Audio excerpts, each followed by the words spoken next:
Ang sabi ng Bolang Kristal, magkakaroon ng pagbabago na literato sa Senado. Kasi ang mga binibitawang salita ni Senate President Zubiri, parang paig na sila na ipasa itong charter change basta sa formula na ang babaguhin lang is unless otherwise provided by law, pero mukhang wala pa rin sapat na bilang para nga maisulong itong pinangako na ni Senate President Zubiri sa ating presidente. At in fact, inaayos na nga ng presidente na yung plebisito ay kasabay ng regular na eleksyon.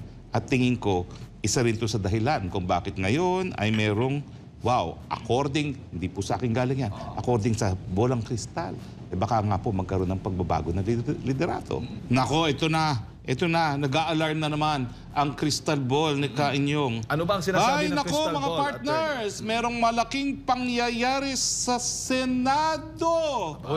Ay, nako. Kailan ba mangyayari? Parang ngayon daw pero kung hindi ngayon ay sa lalong mabilis na panahon. Ano itong mga pangyayari sa Senado? Ay, mga partner, magkakaroon daw ng malaking pagbabago. Ano kayang pagbabago? Sa liderato ng Senado.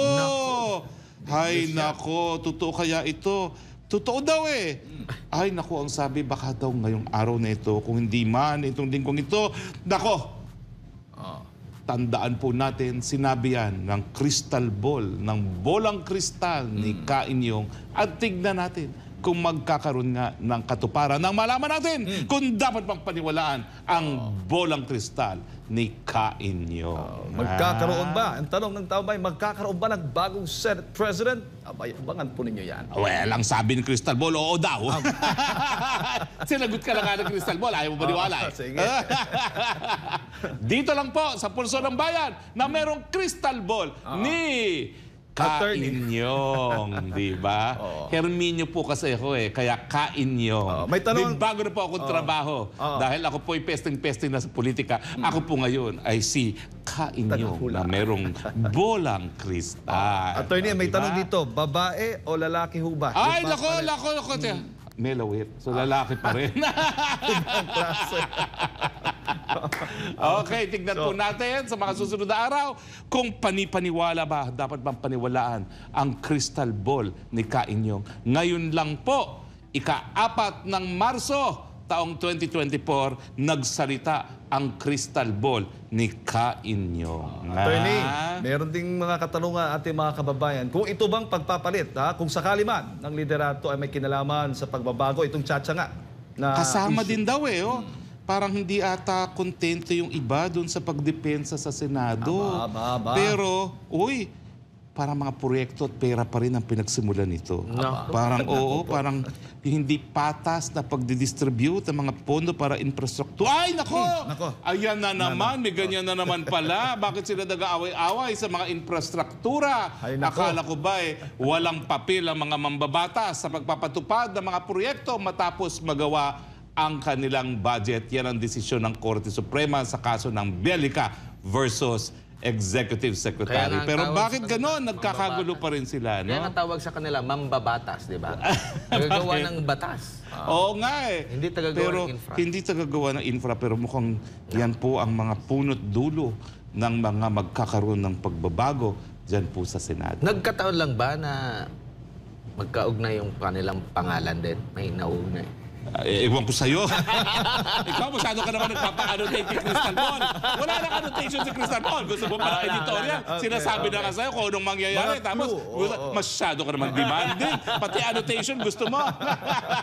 Walang annotation po si Crystal Ball.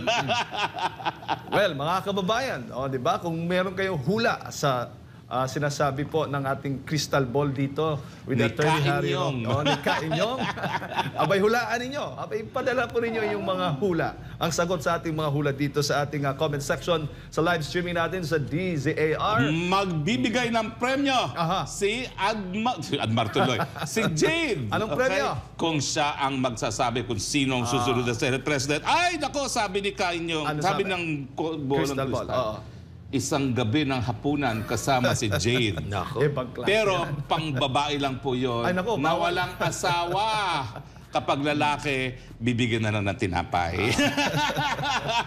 Well, attorney, dito muna tayo sa issue. Ang saya-saya po ng Pulso ng Bayan. Kaya kung kayo hindi pa nanonood ng Pulso ng Bayan, hanapin nyo na po kami sa YouTube at kung ano-ano pang internet channel dahil wala pa rin po kaming prangkisa. Nagpahayag, attorney, ng suporta ang mga public utility organization sa economic charter change o CHACHA na kapapalauban po ng katagang unless otherwise provided by law. Diin ito ni Meralco Senior Vice President Attorney Jose Ronald Valles.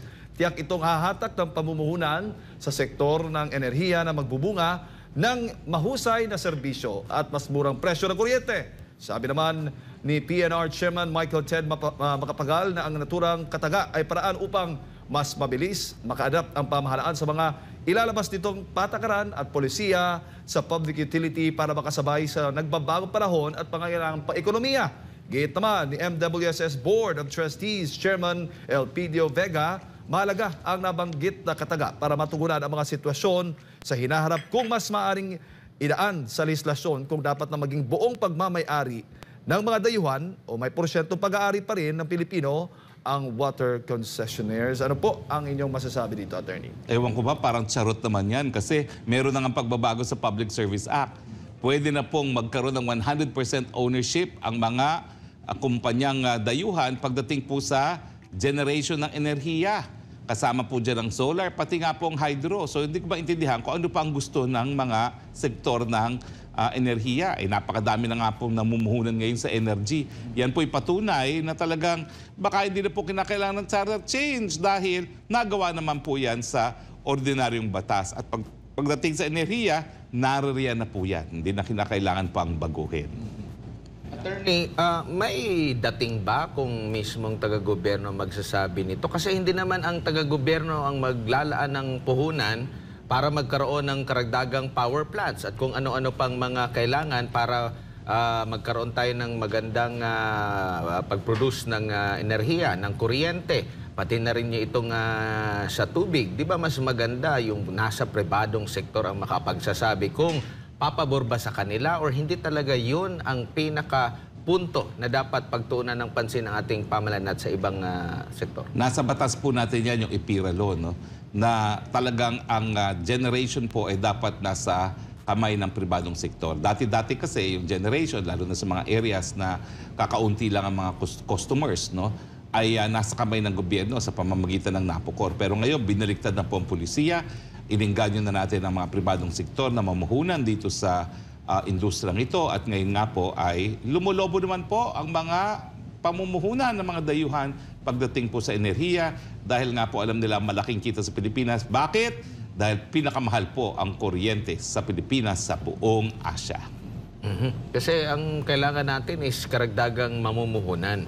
Pero ang mga nagbigay ng pahayag na suportado nila itong charter change ay mismong taga pamahalaan din. So kumbaga parang walang dating, walang masyadong bigat. Well, alam naman natin talaga na kung ano talagang gusto nila. No? Pag binuksan po nila yung proposed amendment sa saligang batas, hindi po talaga sila titigil sa economic provisions. Tatlo yung gusto pa nilang buksan. Palagi ko nakakalimutan yung pangatlo. Yung isa, yung advertising. Yung isa, edukasyon. Yung pangatlo, palagi ko nakakalimutan. Sa public utilities yan? Public utilities. Sa ownership. Pero marami na pong nabago dyan. Dahil sa Public Service Act, hindi na po public utilities ang marami, no? Including energy generation at saka energy transmission. In fact, ang energy transmission natin, meron na nga tayong mga namumuhunan ng mga dayuhan dyan. No? Yan po yung mga Chino na nag-invest po sa NGCP. So hindi na po kinakailangang buksan yan dahil bukas na po ang generation at ang transmission ng kuryente para sa mga dayuhan. Ang sabi nga nila, attorney, bakit daw parang hindi binigyan ng pagkakataon yung Public Service Act na napakabago pa na batas para makita talaga yung kanyang full potential? Well, kasi nga, talagang humahanap lang sila ng compromise dahil kung hindi mo pipigilan ang Mr. Specker, talagang dire-diretso siya sa kanyang gustuhin. So parang as a sign of sincerity, ang Senado, nagsabi, ganyan na nga ang gagawin natin, mangunguna kami at yan na rin ang gustong compromise si PBBM. Pero siyempre, pag hindi yan talaga ang tunay na motibo, hindi po talaga matitigil ang mga nagsusulong ng bribery initiatives na talagang tunay na gustong mangyari maging prime minister ang isang tao na walang pag-asang manalo po bilang isang presidente. Ang 1987 Constitution ba, attorney, ay nagamit na ang full potential nito? Well, 37 years na yan. No? Kung siguro dapat merong baguhin, alam na natin kung anong dapat baguhin dyan. No? Pero hindi naman po economic provision. Bakit? Kasi tuloy naman ang pag-unlad ng bansa mula nung nagkaroon ng bisayang 1987 Constitution. Partners, ako po yung aking batch, 1990 sa UP College of Law, kami po nag-aral ng constitutional law na walang saligang batas. Meron lang freedom constitution. Pero ang galing na aming profesor, sabi niya kahit wala pa tayong saligang batas, pare-parehong mga doktrina na dapat pag-aralan. At totoo naman po, no, miski wala kaming 1987 Constitution, noong 1986 na kami ng political law, constitutional law, nakapagtuloy pa kami ng klase. No? So ang ibig sabihin po niyan, kahit ano pa yung aktual na bersyon ng saligang batas, hindi po magbabago yung konsepto ng judicial review. Hindi po magbabago yung konsepto ng Bill of Rights. Ang magbabago lang po yung sistema ng gobyerno. Pero tama naman po ang naging prediction ng aking profesor na napakagaling, si Perfecto Fernandez, na mananatili pong bicameral ang ating saligang batas na siya nga nangyari. Kaya lang nagkakagulo po ngayon kasi nagkaroon ng drafting error talaga ng Constitutional Commission. Nung unang butuhan, na merong numero yung para ipanatili yung unicameral na kongreso, yung parliament, yung batasan pambansa na ang namumuno ay Prime Minister. Tayo nagkaroon na ng Prime Minister, si Cesar Birata, kung natatandaan niyo yun. Pero nagkaroon ng pagbabago sa ihip ng hangin at yun nga po, naging bicameral muli at meron sila isang provision na hindi na bago. Nakakaligtaan lang nila na yun nga, pagdating sa pag-aamenda ng saligang batas, yung mga proposals para amendahan, kinakailangan magkaroon ng separate voting. Ang naiwan tuloy doon ay tahimik lang ang lengguwahe ng saligang batas kasi siyempre yung unang bersyon na nabago ay bumalik tayo sa unicameral o isang parliament na hindi naman po nagkaroon ng katuparan dahil ibinalik pa rin ang bicameral Houses of Congress. Sa pagdating ng edukasyon, attorney, ano ba dapat baguhin? Kasi sinasabi ng ilang mababatas, dapat pagdating sa foreign ownership, magkaroon din tayo dito ng isang Harvard University na kung saan hindi na pupunta sa labas ng bansa ang mga Pilipino. Dito na po pwede nang magpatayo ang Harvard. Well, ang sabi naman po ng mga asosasyon, ng mga may-ari ng mga pribadong mga paaralan, hindi naman kinakailangan na magkaroon pa ng foreign ownership kasi meron naman silang mga kumbaga joint ventures. No? Ako po ay nakapagturo sa isang paamantasan sa Australia, dito po sa Pilipinas. Bagamat lumipad din ako ng Australia kasi kasama yun sa attraction, no? Na ikaw ay nag-aaral sa isang foreign university na talagang tutungtong ka sa foreign. No? Pero may mga kurso po na dito namin itinuro. At parang, kung hindi ako nagkakamali, parang ilang linggo ba yun? Nakakapagod yan kasi parang 8 to 5, 40 hours a week. No? Ang turo mo. Isang subject ang tinuturo mo. So talagang malat ka pagkatapos sa isang araw ng pagtuturo. No? So, ang panindigan po ng mga nagmamayari ng mga pribadong mga paaralan dito at mga pamantasan, hindi na po kinakailangan ng charter change, ang kinakailangan lang consistency pagdating sa mga pulisiya ng gobyerno sa mga karapatan ng mga namumuhunan. Alam nyo kasi sa kasaysayan natin, no, lalo na sa international law, importante na magkaroon ng kumpiyansa ang mga namumuhunan. Ang ayaw na ayaw ng mga namumuhunang mga dayuhan, yung pagbabago ng yung rules of the game sa kalagitnaan matapos nila na makapagdala na nga dito ng kapital. So kailangan kung mangako ka na ang kontrata ay 25 years, hindi dapat mababago yan. No? At kinakailangan walang gagawin ng gobyerno para maapektuhan yung mga karapatan ng mga namumuhunan dito. Kinakailangan meron tayong predictability dahil kung walang predictability, wala pong mamumuhunan. Linawin ko lang, attorney, may constitutional problem ba kung magkakaroon halimbawa ng 100% foreign ownership? Well, nakasaad kasi sa ating saligang batas, bawal yung mga dayuhan na magmay-ari ng lupa. Pero sa ngayon, wala naman nagpo-propose ang tanggalin yan. Kasi hindi nga po pwede mag-aari ang mga dayuhan ng lupa. Napakatataas na ng presyo ng lupa. Isa na tayo sa pinakamataas na appreciation pagdating sa lupa na hindi naman masama dahil marami rin nakikinabang. Kaya lang, yung ordinaryong mamamayan na umaasa sa pag-ibig para makabili ng lupa, baka wala na silang mabili dahil yung halaga na 600,000, 700,000, wala ka na mabiling lupa dahil naging mahal na. Attorney, merong pahayag naman si Senadora Cynthia Villar na mukhang walang masyadong tsansa itong tsa-tsa dyan po sa Senado. Parang kukulangin daw kung 3/4 yung kailangan para sa approval, no? At sabi nga dito, sabi niya, and I quote, batay dito sa balita ng Philstar, they claim they are only after the economic provisions, but when they open up the Constitution, nobody can stop them from changing other provisions, including political portions that's not good, no? And baka kulang ng suporta na makukuha nga sa Senado itong charter change. Yan nga ata isang dahilan kung bakit ang sabi ng bolang kristal magkakaroon ng pagbabago ng liderato sa Senado. Kasi ang mga binibitawang salita ni Senate President Zubiri, parang paig na sila na ipasa itong charter change basta sa formula na ang babaguhin lang is unless otherwise provided by law, pero mukhang wala pa rin sapat na bilang para nga maisulong itong pinangako na ni Senate President Zubiri sa ating presidente. At in fact, inaayos na nga ng presidente na yung plebisito ay kasabay ng regular na eleksyon. At tingin ko, isa rin ito sa dahilan kung bakit ngayon ay merong, according, hindi po sa akin galing yan, according sa bolang kristal, baka nga po magkaroon ng pagbabago ng liderato. Pero may pagbabago ba sa kanilang pananaw ng mga senador kung magpapalit ng liderato? Well, sasabihin na nila, wala na kayong pag-asa dyan, hindi na namin tutuparin yan.